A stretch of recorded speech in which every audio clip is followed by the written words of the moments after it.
Kwanza nichukue nafasi hii muhimu na adhimu kwa neno la shukrani kwanza kwa Mungu ambaye alikuwa nasi katika mkutano wetu mkuu wa dayosisi ambao tumeanza tangu tarehe 13 ya mwezi huu wa 11 mpaka tarehe 15 leo ambapo tunairisha mkutano wetu.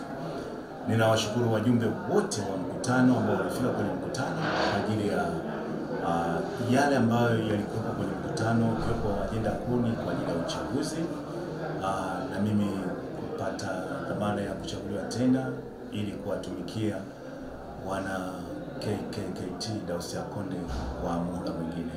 Ninawashukuru sana wote ambao wamehusika na kuona kwamba bado naweza kuwa mtumwa wao kwa neema hii ambayo nimeiona siku hii.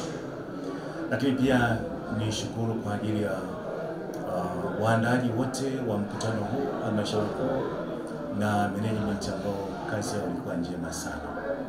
Hivi wanapoondoka basi ninawatakia baraka za Mungu wanapotawanyika wakati huu kwenda kwenye sharika na vituo vyao. Lakini sitakuwa nimefanya jambo shukuru maaskofu ambao walipata nafasi ya kushiriki kwenye mkutano wetu, akiwepo mkuu wa kanisa na maaskofu wengine wa ukanda wa kusini. Tulijisikia joto la baraka kwa hao, tulifurahi sana na wamekuwa baraka sana. Kwa hiyo nami pia nawatakia baraka nyingi kwa ajili ya kazi ya utume huko kwenye dayosisi ambazo wanazitumikia. Basi jambo lingine ambalo naweza nikasema ambalo ni sehemu yanayotokana na mkutano mkuu ni kwamba sisi tuna mpango mkakati wa dayosisi ambao niseme ni dira ya miaka 10. Tunayo mambo ya kufanya kiuchumi na hata kijamii, lakini zaidi sana kiroho. Tumejipanga vizuri kwa ajili ya kazi ya misioni, na kama ambavyo tumesikia kwenye taarifa na ripoti ya kazi ya misioni inayopelekea kutokea kwa sharika 21 ndani ya muda mfupi, sio kazi ndogo, na bado tuna mikakati mingine ya kuongeza Wakristo, idadi ya Wakristo wanaoamini na kubatizwa. Lakini pia tumejipanga sawa kwa ajili ya kuhudumia watu kiroho na kimwili. Sasa upande wa kimwili, kuimarisha shule yetu ya seminari, Bible School, lakini pia hata kuna shule yetu nyingine ambayo imeanza ni mpya, yenyewe sio seminari lakini shule ya kawaida iko pale inaitwa Furaha tu pale Mbeya. Lakini pia kwa upande wa afya tumejipanga sawa kuboresha hospitali zetu. Hospitali ya Matema inafanya vizuri, tunataka tufanye zaidi ya pale. Lakini hospitali Mtete ambayo ni kongwe inafanya vizuri, lakini tuna mkakati wa kufanya vizuri, kutoa huduma, kuboresha huduma. Maana ni sehemu ya kazi yetu kumhudumia mwili na akili binadamu na roho yake pia. Lakini pia tuna hospitali moja mpya ambayo tumeijenga iko pale Mbeya, inaitwa hospitali ya Konde na huduma za diakonia. Ni hospitali ya huduma za kibingwa, imefunguliwa mwaka huu mwezi wa 6 na inafanya vizuri. Ninawakaribisha wote wenye shida kuja kutibiwa, kukutana na wataalamu mbalimbali na ili wapate kutibiwa kulingana na changamoto wanazopitia za afya. Mwisho basi ninawatakia baraka za Mungu na nialike wale wote wenye mapenzi mema na dayosisi yetu waendelee kutuombea ili tudumu katika umoja, utengamano, vile ambavyo Kristo ametukusudia kuishi na kuwa watumishi wake. Amen. Washukuru Wakristo wote wa Dayosisi ya Konde kwa namna ambavyo mchakato unafanyika, na kwa sababu mchakato uliofanyika kipindi hiki ulikuwa tofauti kidogo na mchakato wa nyuma.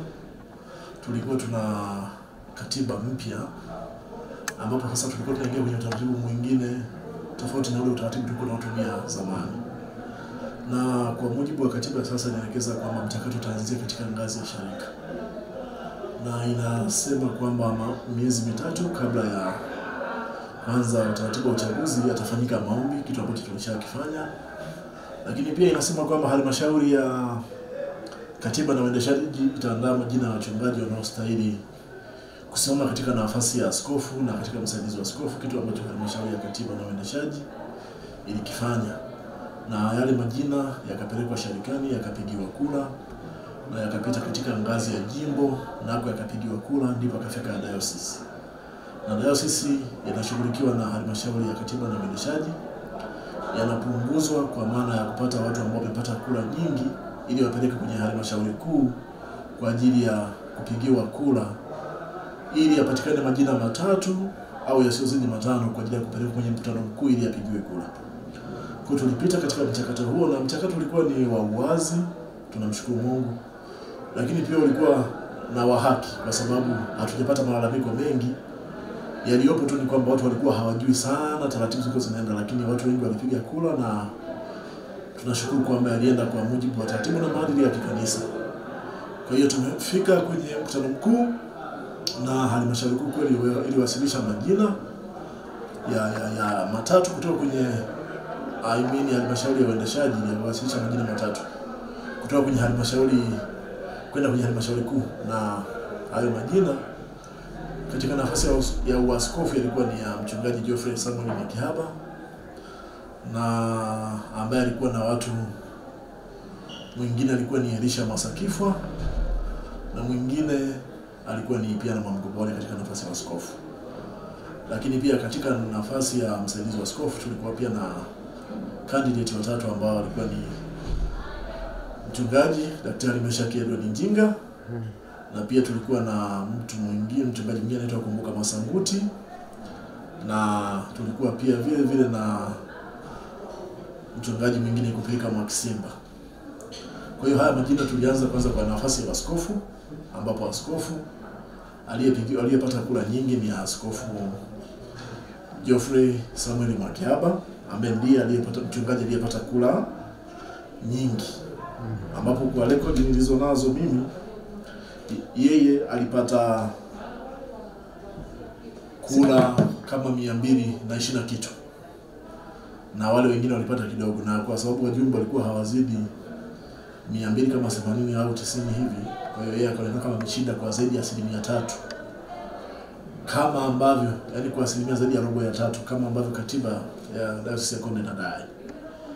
Lakini pia katika nafasi ya msaidizi wa askofu alishinda mchungaji Daktari Meshaki Njinga, ambaye naye alipata kura 200 kama 10 kitu hivi, akiwashinda wenzie kwa hizo kura. Lakini pia hata upigaji kura wenyewe ulikuwa ni mchakato wa haki, ulikuwa wa uwazi, na kila mtu alikuwa anaona na kila mtu alishiriki. Lakini pia na akidi tulikuwa tukisaidiwa na mkuu wa kanisa ambaye alifanya taratibu zote za kiuchaguzi ambazo zilikuwa ni za wazi na za haki, na tunashukuru Mungu kwamba tumefikia mahali hapo tumepata viongozi hao ambao ni wapya kwa ajili ya dayosisi yetu. Niseme tu kwamba tunaendelea kumshukuru Mungu, lakini pia tunamshukuru na wote walioshiriki katika zoezi hili, lakini pia na Wakristo ambao walikuwa wakituombea huko katika level za sharika. Asante sana.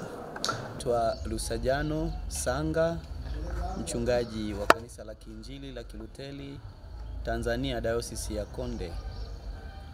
Tupo hapa Tukuyu kwenye mkutano mkuu wa kanisa, na katika mkutano huu tumekuwa na mambo mengi, lakini jambo kubwa zaidi ni uchaguzi wa viongozi wetu.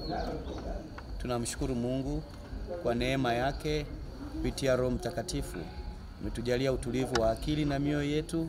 Tumepata viongozi ambao wataendelea tena kushika nafasi hii ya kutuongoza sisi wenzao. Tumepata Askofu Geoffrey Samuel Mwakihaba na msaidizi wake Daktari Edward Njinga. Tunamshukuru Mungu sana kwamba hawa ndio tulikuwa nao, na lakini pia kwa neema ya Mungu wanaendelea. Tunafurahi kwamba walianza pamoja mwaka 2020 na kwa muda wa miaka 3.5 wamefanya mambo makubwa sana, na kwa jinsi hiyo sisi wenzao tumekuwa na imani kubwa sana kwao, na hii imetupelekea pia kuwachagua tena waendelee kutuongoza kwa sababu ya yale machache na mengi ambayo wameshayafanya kwa muda mfupi. Na tunashukuru Mungu kwamba Mungu anaipenda Dayosisi ya Konde, na Dayosisi ya Konde ina utulivu. Sasa kazi inaendelea. Mimi kwanza ninataka kumuombea baba askofu afya na uzima, lakini pia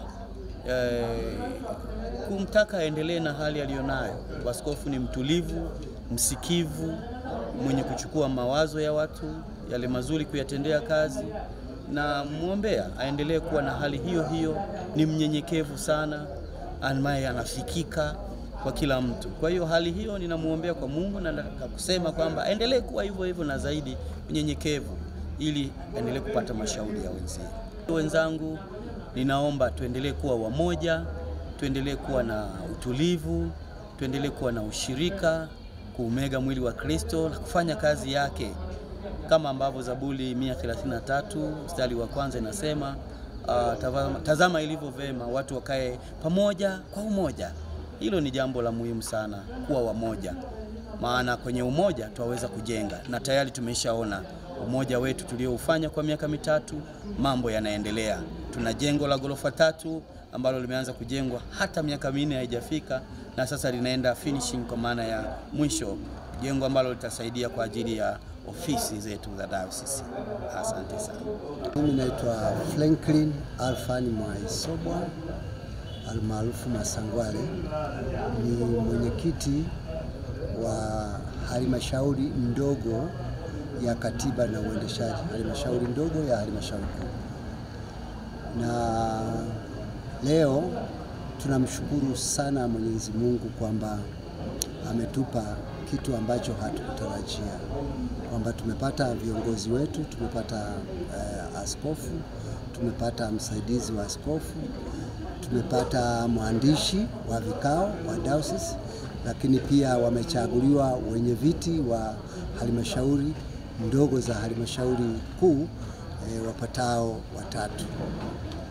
Mimi mwenyewe nikiwemo kwenye hiyo halmashauri ndogo ya katiba. Kwa kusema kweli, tumeona imani kubwa ya Wakristo kwa viongozi waliochaguliwa, kwa sababu mchakato wa uongozi wa kuchagua viongozi haukuanzia hapa kwenye mkutano mkuu.